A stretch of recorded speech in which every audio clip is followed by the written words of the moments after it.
मुंबई इंडियन्सच्या चाहत्यांसाठी आनंदाची बातमी. हे दोन स्टार खेळाडू मुंबई इंडियन्समध्ये सामील होणार आणि 2027मध्ये मुंबई इंडियन्सची टीम IPL जिंकणार. तर नमस्कार मित्रांनो, IPL 2027च्या आधी एक मोठी चर्चा क्रिकेट विश्वात रंगली आहे.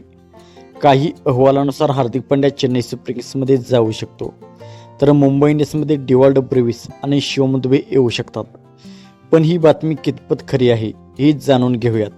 सर्वप्रथम हार्दिक पांड्याबद्दल बोलूया. गेल्या काही दिवसापासून त्याच्या भवितव्याबद्दल अनेक चर्चा सुरू आहेत. त्यामुळे तो CSKमध्ये जाणार का असा प्रश्न चाहत्यामध्ये उपस्थित होत आहे. दुसरीकडे मुंबई इंडियन्सचा माजी खेळाडू डिवॉल्ड ब्रेव्हिस पुन्हा मुंबई इंडियन्समध्ये येऊ शकतो अशी ही चर्चा रंगली आहे. ब्रेव्हिस आपल्या आक्रमक फलंदाजीमुळे चाहत्यांचा आवडता खेळाडू आहे. याशिवाय शिवम दुबेचे नावही मुंबई इंडियन्सशी जोडले जात आहे. जर दुबे मुंबईत आला तर मधल्या फळीत संघाला मोठी ताकद मिळू शकते. मात्र मित्रांनो, सध्या या सर्व गोष्टी चर्चा आणि विविध अहवालावर आधारित आहेत. Mumbai Indians, Chennai super Kings किंवा IPL कडून कोणतीही अधिकृत घोषणा झालेली नाही.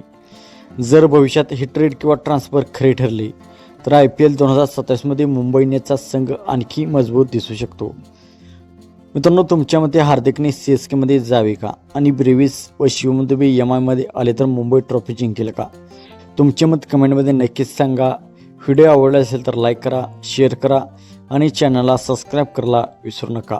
थँक्यू.